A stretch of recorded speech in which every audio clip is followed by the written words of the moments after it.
Hey guys, welcome back to my channel. Today we will be doing a public identification project for my American Identities course at Vernonia University.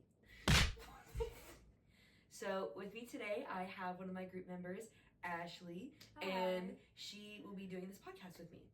So today we are talking about how Trump has affected our relations with countries around the world. Two of them that we're going to talk about today are Canada and Ukraine. Okay, so Sarah, obviously where we are in New York State, where I live in Buffalo, New York, and I'm a 40-minute drive to Niagara Falls, Clifton Hill. But not only just New York State as a specific state, but the whole United States, we're neighboring Canada. You know, they're our closest allies since World War II, since NATO. So how are you personally affected by this, you know, being Canadian and maybe wanting to move back there one day? Like, how are you feeling about the tariffs? Well, personally, I feel deeply for the Canadian people. I really do.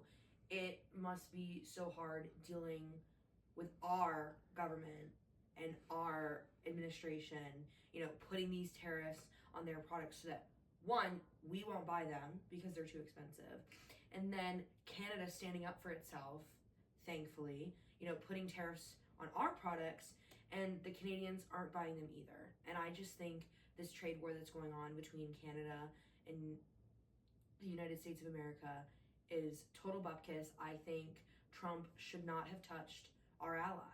Like, they are our closest neighbors. They're so kind, you know, and I'm one of them. But, like, also, you know, like, I went to Canada, you know, I'm going to say a month ago for spring break. And going over the border was lovely. Getting into Canada was so fine. Border Patrol, so nice, so respectful. It was great. Coming back, I had on a hat that had a maple leaf on it. And the guy at the border, because he's American, letting, you know, people back into America, so that side of the Border Patrol are American soldiers, he said my hat looked funny. You know, there was like an undertone there where he had an issue with a symbol of Canada.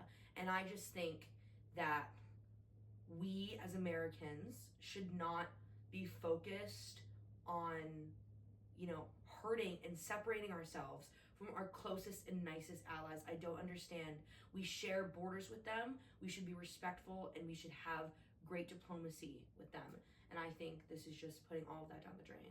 And I do know, like, firsthand, being active on social media, a lot of Canadian civilians, they are retaliating, not visiting the United States, not purchasing any types of good from the United States in retaliation from Trump winning the election in November.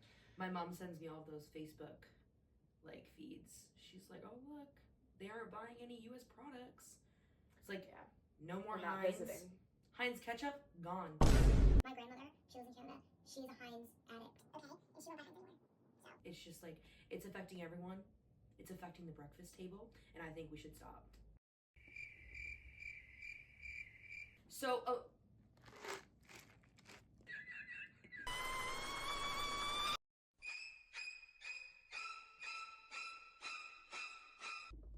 the Prime Minister of Canada has made it very clear that this trade war could be turned into an actual war. He says him and the Canadian people, you know, will not just stand there and do nothing, right? Like, they're not going to just take the abuse of these tariffs from the U.S. They're not going to take the abuse from this administration. They have plans and will do more than just extract tariffs. For example, after the 25% tariff that was put on over $100 billion worth of products for the U.S., they put a 25% markup on all water flowing into New York, Minnesota, and I want to say Michigan. I'm not entirely sure on that. But we have been paying extra for our water because our administration in the United States of America will not back down and keeps putting these tariffs up. The legal backing behind these tariffs, right, in the very beginning was fentanyl. Even though the Canadian administration and the United States administration came together.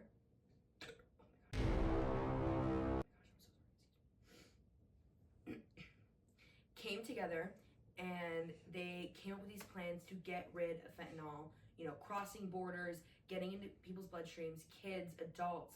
They did not want any more death to be caused by fentanyl. And with the numbers down, that is when the United States administration chose to put these tariffs on Canada for this specific reason. You know, and I think we all need to take a step back and we need to look at the position that our personal administration has put us in. You know, like I want to support, you know, not my home country, but I have dual citizenship and I would love to support Canada in any way that I can. But I go to school here. My family lives here. Like I can't just up and move to Canada.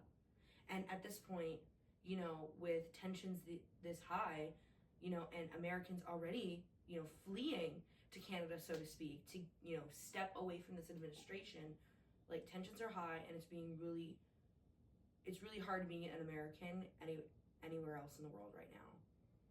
Yeah, like, I mean, we had to, as an American citizen and somebody who does not plan on leaving the United States, you know, watching all of this go down, you know, Trump speaking and writing his whole election based on the fact that he's going to bring down prices, that he's going to make America great again, and that he's going to undo the mess that the Biden administration, or undo the mess that the Biden administration has done. His priorities were set in stone from the beginning, you know, but getting into office, he's like, nope, Gulf of America. Gulf of America, make it the Gulf of America. Let's just send off all these illegal immigrants to El Salvador prisons, some of them who are actual United States citizens. You know, send ICE agents after children. So his priorities are very clearly not what he did say during his election and what made him probably win the popular vote. Yeah. And I also want to touch on that. Like, we have Trump voters. And, you know, like, voting for the first time, too, was such, like, an awesome experience because I turned 18 in 2024 and I was able to go vote for the first time. And I watched the election unfold because the last election, it was obviously everywhere on social media, but I had no take in that. I had absolutely no say in it. I was 14 years old when the last election rolled around. And now being, well, I'm now 19. Okay, I need to think what I had to say. No, like being 19. Okay. And now being a 19-year-old citizen in America and being able to vote not only in the primary elections, but also in local elections, government elections. So being able to vote and exercising your right to vote and watching it turn into something that is unconstitutional, like Trump wanting to run for a third term, making hats and merchandise. Do I know if he's actually going to run for a third term? No, I don't think he's publicly announced that yet. But the fact that he's making merchandise when it's in the Constitution, he can only run for 2 terms. Doesn't matter if it's consecutive or, you know, in Trump's case, 4 years apart. It's 2 terms. Yeah, I agree. I don't feel happy with the way that my vote, you know, turned out. I voted personally blue. I voted for Kamala Harris, and I would vote for her again and again. Okay? And there are people saying, like, the 2 evils and, you know, all of that, and we survived Trump's first term, you know, it's just another 4 years. Well, you know what? For that father of 3 who got sent to El Salvador because he had tattoos and because he was the wrong skin color, that's not another 4 years. That was another, 3 months? It was another 3 months for him until he got sent off to El Salvador and cannot be brought back and will not be brought back because the Trump administration is paying El Salvador to keep these criminals imprisoned. He's not coming back in the foreseeable future. We have tried to impeach him. He has not left office. It's not, I'm getting off track, but I just feel so passionate about, you know, the audacity that the United States administration had. You know, like, it wasn't 3 months for him. And we have some quotes from some Trump voters who regret their vote, and I'm going to read them aloud. My grandma has watched Fox News every day for decades. She liked Trump. When he started talking about making us Canada the 51st state, she changed her tune pretty quick. So this is a grandmother from Canada who liked Trump. Okay, she couldn't vote here, she doesn't live here, but she liked him. And all of a sudden, he calls her country the 51st state. He wants to take her country and her resources. And now she's changing her tune. She doesn't like him anymore. Like, this is the stuff that our administration has been putting forth to other countries who aren't, politically fully aligned with him. And then we have this other one. Honestly, his foreign policy. His comments about Canada, Greenland, Gaza, and now Ukraine have made it so that I truthfully cannot support him anymore. I wasn't thrilled to vote for him, but I didn't like the direction in which Biden was taking the country. This direction is 10 times worse. These are comments from the American people who voted for him, who liked him and trusted in him and could see whatever vision he had of making America great again. And they have regretted their decision because of him, disrupting our peaceful times with supposed allies of this nation. And you mentioned Ukraine. Yeah, that brings us to Ukraine.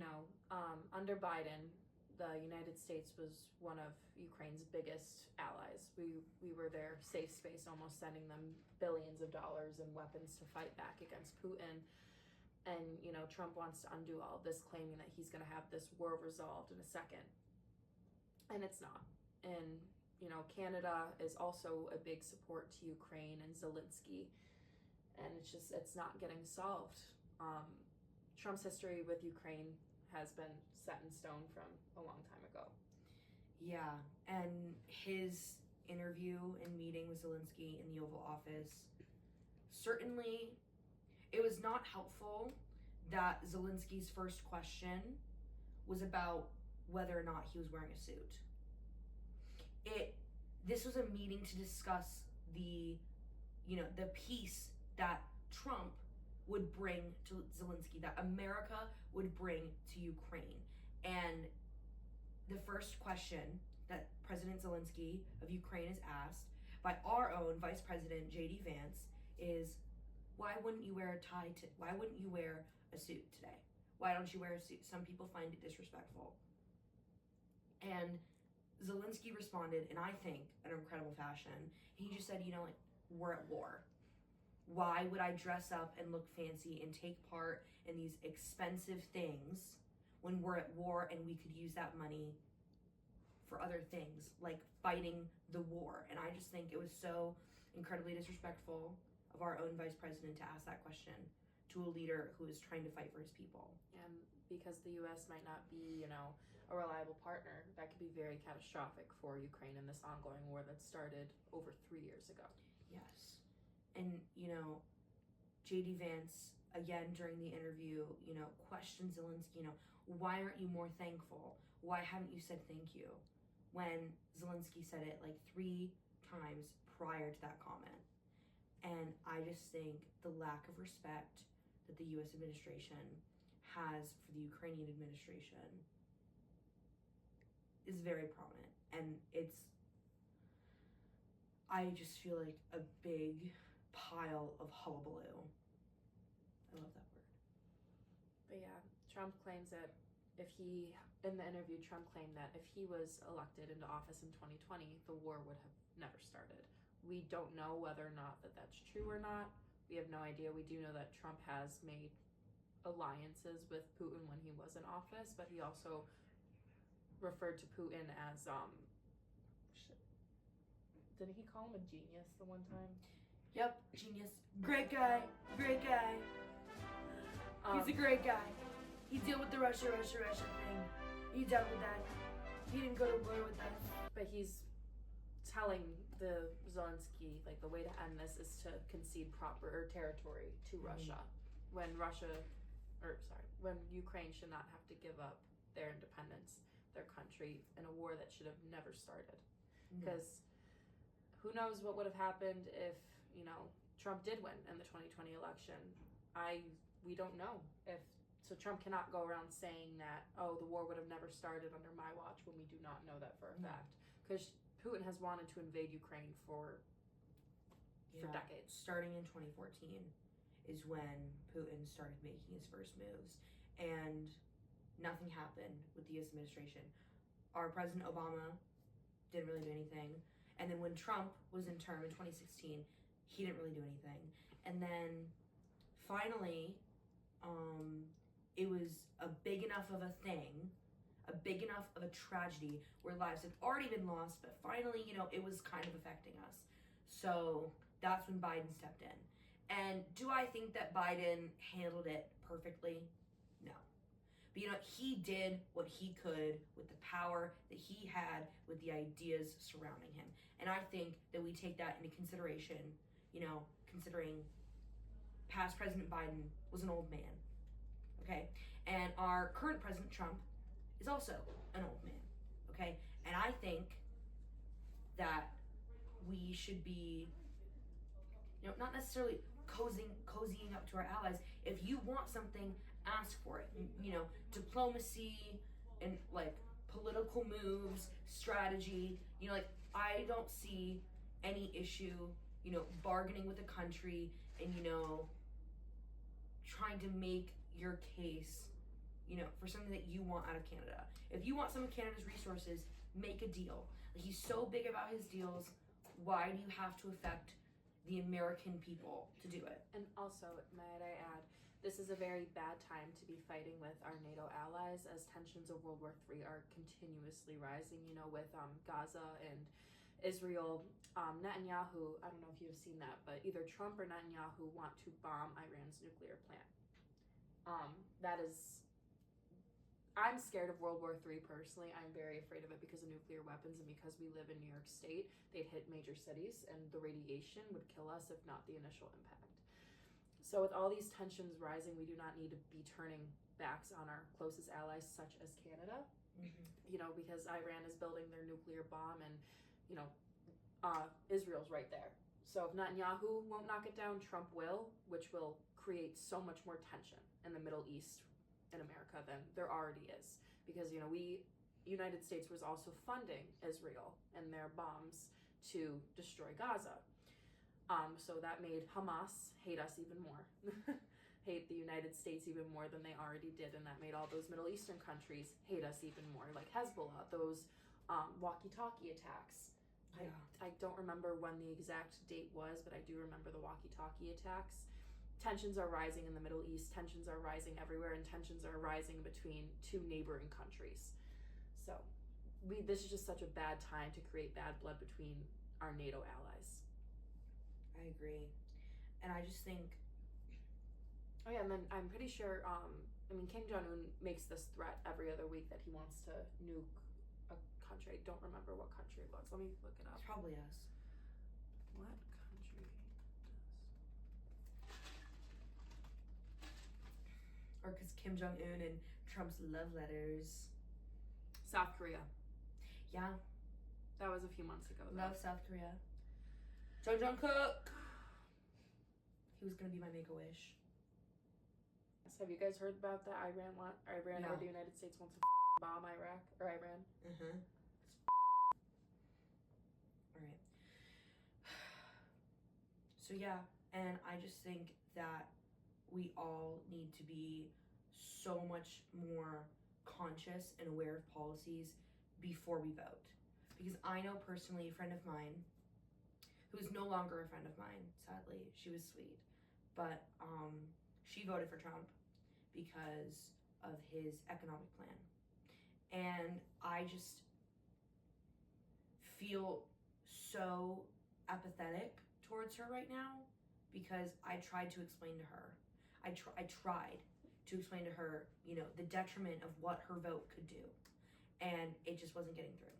It just wasn't getting through. She was like, Sarah, you don't have to pay your own bills. You don't understand, I have to do all of this stuff for me. And the economic plan for me wins over, abortion rights, over Project 2025. For her, economics was the biggest thing.